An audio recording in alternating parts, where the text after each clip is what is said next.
pinanood namin yung video ni Mark Fernandez. First time ko napanood kasi wala akong Twitter account, so nanood kami. So ay kaya pala busog na busog ang mga bakla.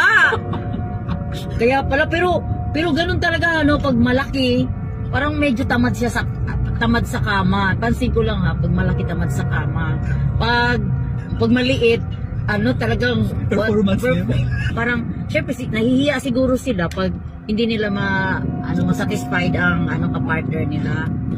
Oo. So si Mark, may number pa naman. May number pa naman ako kay Mark. Wala, itanong ko lang, bakit ngayon ka lang?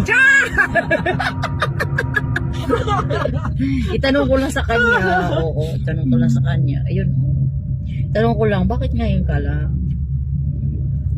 Iba ng kulay eh. Kulay purple.